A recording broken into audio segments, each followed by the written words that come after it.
Merci d'être avec nous sur VOA Afrique et voaafrique.com et également de nous suivre sur toutes nos plateformes digitales.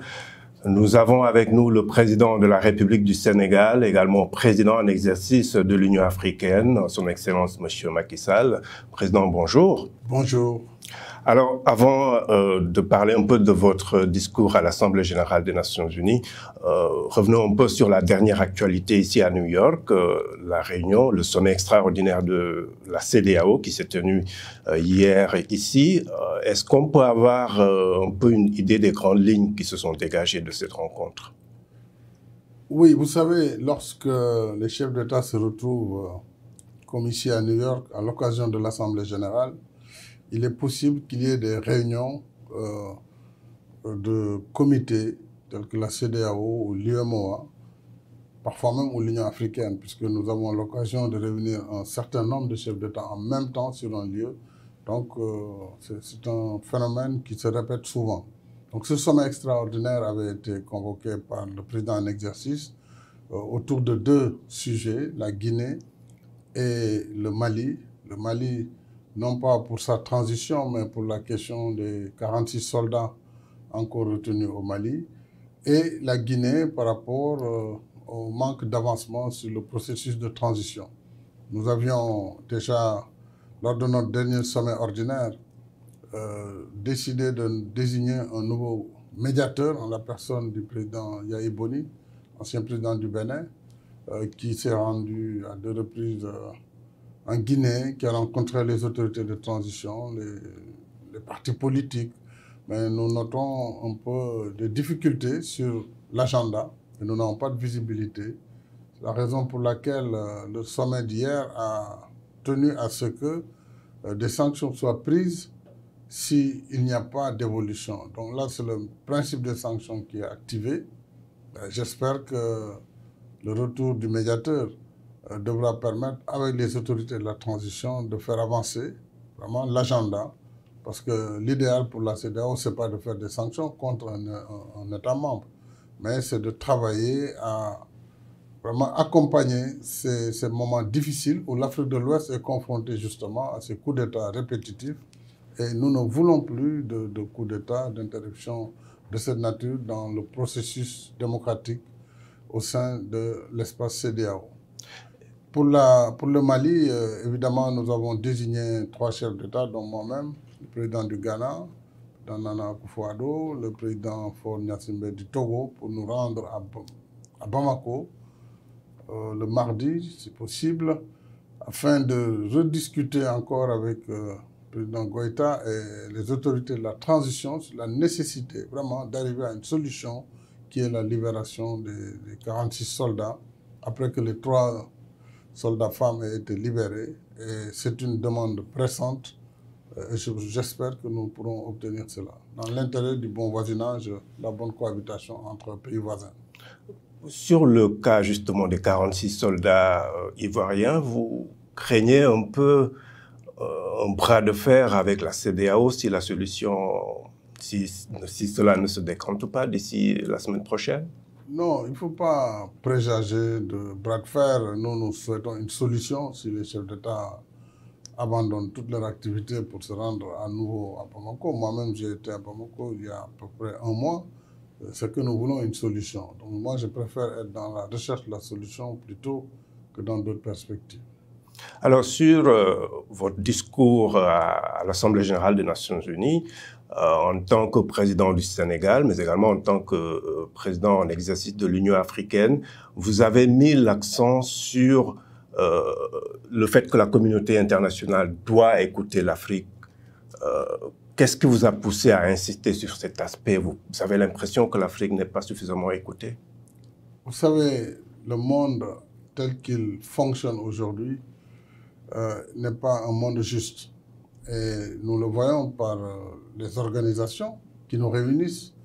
La première, c'est les Nations unies, qui ont été formées au lendemain de la Seconde Guerre, avec des règles et une organisation qui était plutôt faite pour donner la part belle aux pays qui avaient gagné la guerre.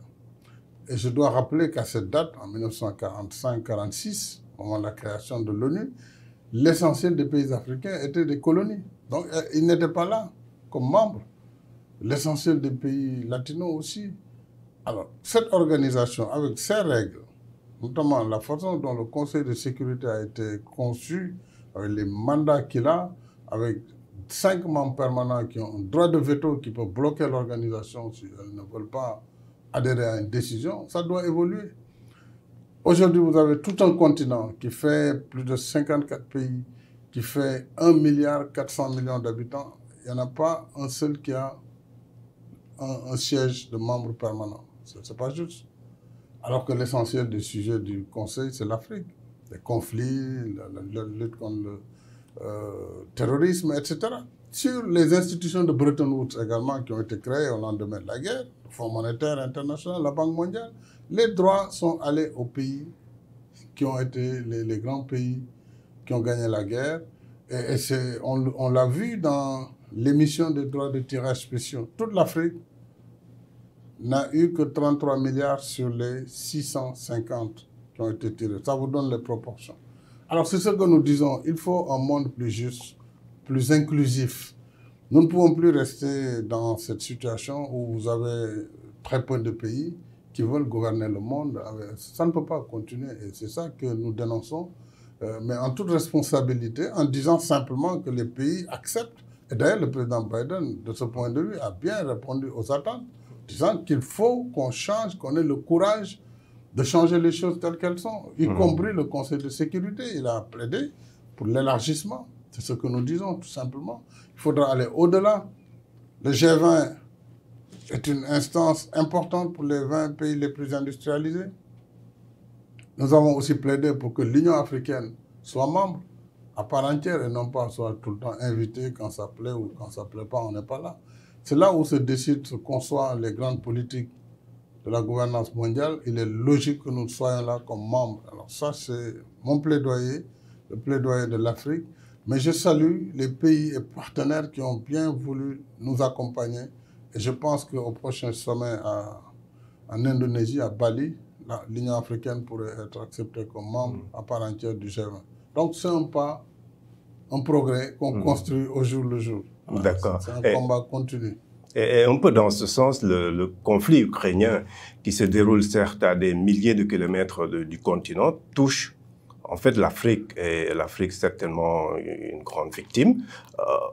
Pourquoi les pays africains, dont le Sénégal, traditionnellement très proche des Occidentaux, dit-on, s'est abstenu au moins à 2 reprises quand il s'est agi de condamner la Russie? Vous savez, d'abord, la guerre en Ukraine impacte l'ensemble des économies du monde, pays développés comme pays en développement. Seulement, les pays en développement, les pays pauvres, sont plus fragiles parce qu'ils n'ont pas les leviers des pays riches. Vous savez, pendant la Covid, ce que les États-Unis ont pris comme mesure, l'Union européenne comme mesure, nous n'avons pas la possibilité de prendre de telles mesures parce que nous ne pouvons pas utiliser la planche à billets, nous ne pouvons pas racheter la dette des États, nous ne pouvons pas dégrader de façon fondamentale les déficits, nous ne pouvons pas nous endetter comme certains le font, donc nous sommes vulnérables. Et c'est pourquoi la guerre en Ukraine, bien qu'étant très éloignée du théâtre africain, mais les Africains sont parmi les victimes les plus importantes. C'est un peu comme le climat. On est les moins pollueurs, mais on est les plus grandes victimes des conséquences du dérèglement climatique. Ça, c'est dû à l'état de pauvreté et de faiblesse des économies. C'est comme un corps malade. Lorsqu'il est malade, n'importe quelle maladie qui vient, évidemment, se développe de façon plus forte. Donc, c'est ça le problème de l'Afrique. Alors, lorsque donc, dans ces conditions, le conflit éclate, on l'a condamné, hein, le conflit, l'agression et tout, mais on ne peut pas aussi demander aux États africains d'abandonner toutes leurs priorités et de suivre simplement leurs partenaires occidentaux, fussent-ils les plus proches, hein, d'oublier nos problèmes sur la Covid, sur la vie, sur les droits de tirage qu'on demande pour financer la relance économique, d'oublier tout ça pour être dans une logique de condamnation, etc. Alors que nous avons aussi des opinions publiques. Alors ces opinions, en général, ont été conditionnées, ou en tout cas sont tout à fait hostiles à ce type de décision. Donc il y a un travail d'opinion sur lequel un pays comme le Sénégal, qui est un pays démocratique, où l'élection dépend fortement aussi de l'état de l'opinion. Donc moi je gère d'abord mon opinion avant de gérer autre chose, comme dans n'importe quelle grande démocratie. D'accord. Voilà, donc c'est ce qui explique cela. Monsieur le Président, nous allons terminer par un mot sur la politique sénégalaise. La rentrée parlementaire s'est effectuée il y a quelques jours. On a vu les incidents avec des images qui ont fait le tour du monde. Vous avez dénoncé ces incidents. C'est une assemblée générale, une assemblée nationale avec avec une opposition très représentée. Comment est-ce que vous comptez dérouler votre programme? Vous pensez que d'ici 2024, tout va bien se passer? Bon, d'abord, il faut dire que le Sénégal est une vraie démocratie. Et dans toutes les grandes démocraties, vous avez de très courtes majorités. C'est ce qui est en cours aux États-Unis, en Europe, dans les parlements. Vous n'avez plus ces majorités écrasantes comme nous, on l'a eu jusqu'à cette dernière élection. Écrasante. Maintenant, on a eu une majorité courte, mais une majorité quand même, qui permet de gouverner. Et nous avons un système politique qui fait que l'Assemblée ne peut pas bloquer le fonctionnement de l'État. Ça, il faut que les gens en soient très conscients. Parce que le président de la République, ses pouvoirs ne dépendent pas de l'Assemblée nationale.